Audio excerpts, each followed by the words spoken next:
Retina star পরীক্ষার পরে ইনশাল্লাহ তোমাদের সাথে দুইটা ঘটনা ঘটতে যাচ্ছে। হ্যাঁ, এখন আমি কোনো অ্যাস্ট্রোলজার না, আমি কোনো গণক না, কিন্তু আমার অভিজ্ঞতা থেকে আমি তোমাদের সাথে দুইটা কথা শেয়ার করবো ইনশাল্লাহ।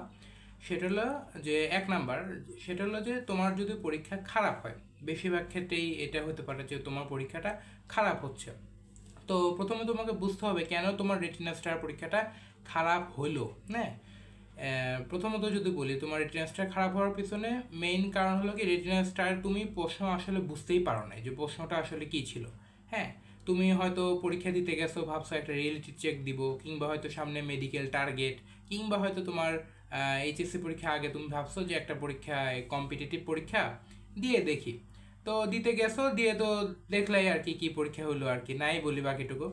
তো এখন তোমার পরীক্ষা যদি খারাপ হয় তাহলে যেটা বলবো সেটা হলো যে এখন এটা নিয়ে ওরিড হওয়া যাবে না।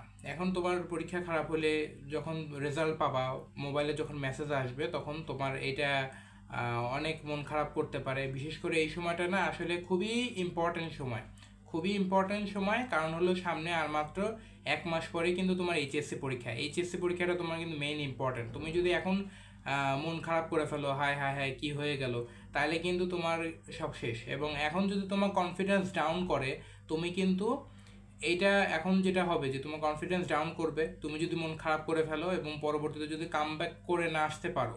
হ্যাঁ, যখন মেসেজটা আসবে তখন মনটা খারাপ হওয়ার পরে কাম ব্যাক করে না আসতে পারলে, তোমার এই যে 1 মাস আছে সামনে ঈদ, এই ঈদের মধ্যে তোমার আর পড়াশোনার মন চাবে না, তখন একটা গ্যাপ হয়ে যাবে। তুমি হয়তো 5 থেকে 7 দিন ভালো মতো পড়বা না, না পড়ার কারণে এইচএসসি পরীক্ষা যখন সামনে চলে আসবে তখন দেখবা কি যে একটা চ্যাপ্টারের অমুক টপিক পারি না, ওই চ্যাপ্টারে ওইটা পারি না, তমুক চ্যাপ্টারে ওইটা পারি না, অমুক সাবজেক্টের সমস্যা, এগুলো থেকেই যাবে। হ্যাঁ, তো এইচএসসি পরীক্ষার আগে যদি এই ধরনের একটা সমস্যা থেকে যায় যে আমি এখনো অমুক চ্যাপ্টার পাই না, ফিজিক্স পাই না, কেমিস্ট্রি ওই চ্যাপ্টারটা পাই না, এখনো অর্গানিক কেমিস্ট্রি ধরিয়ে নাই, এই ধরনের সমস্যা যদি থেকে যায়, তাহলে কিন্তু তোমার এইচএসসি পরীক্ষার আগে অনেক বড় প্রেশার পড়বে এবং এইচএসসি পরীক্ষার উপরও সেটা সমস্যা হতে পারে। বুঝতেই পারতেছে, এ প্লাস নিয়ে টানাটানি লেগে যেতে পারে। তো আল্লাহ না করুক, ইনশাল্লাহ তোমরা এ প্লাস পাও, টানাটানির জন্য না লাগে। এই জন্য বলবো, পরীক্ষা দিছো কনফিডেন্টের জন্য এবং অনেক কিছু আশা করি একটা কম্পিটিটিভ সিচুয়েশন বুঝতে পারছো।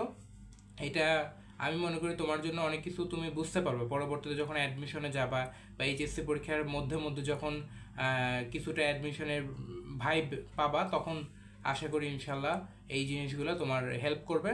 এখন সাময়িকভাবে একটু খারাপ লাগতে পারে, কিন্তু এটাই কিন্তু তোমার কোনো ফাইনাল কিছু না। হ্যাঁ, সামনে ইনশাল্লাহ আছে, তোমাকে দেখায় দিতে হবে, এখনও সুযোগ আছে, এখনও তোমার চান্স আছে। সামনে এইচএসসি পরীক্ষাটা ভালো মতো দাও, এইটা তোমার মেইন টার্গেট। আর 2 নম্বর পয়েন্ট যেটা, সেটা হলো যে তোমার রেজাল্ট যদি ভালো হয় তাহলে তো কথাই নেই আর। তোমার রেজাল্ট ভালো হওয়ার মানে তুমি, তোমার মধ্যে একটা ভালো পটেনশিয়াল আছে। ইনশাল্লাহ আশা করা যায় তুমি যদি এইভাবে পড়াটা কন্টিনিউ করতে পারো, ভালো মতো রিভিশনটা কমপ্লিট ধরে রাখতে পারো, আর এইচএসসি পরীক্ষাটা যদি ইনশাল্লাহ ভালো মতো দাও, আশা করা যায় যে ইনশাল্লাহ যদি সব কিছু ঠিকঠাক মতো থাকে, তোমার ইনশাল্লাহ সামনে ভালো ভবিষ্যৎ আছে।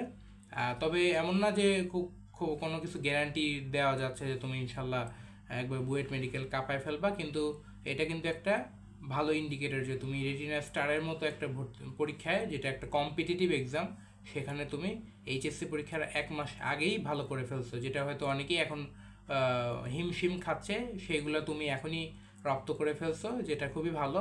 কিন্তু এটা নিয়ে মনে করো যে খুশি থাকো, হ্যাঁ, হ্যাপি থাকা ভালো, কিন্তু এটা মানে কোনো গ্যারান্টি ধরে নিও না। তো এই জন্য ভালো মতো রিভিশন দিও। আর দুই পক্ষকে অল দ্য বেস্ট, ইনশাল্লাহ ভালো মতো এইচএসসি পরীক্ষাটা দাও। এইচএসসি পরীক্ষা ভালো মতো দেওয়াটা খুব ইম্পর্ট্যান্ট।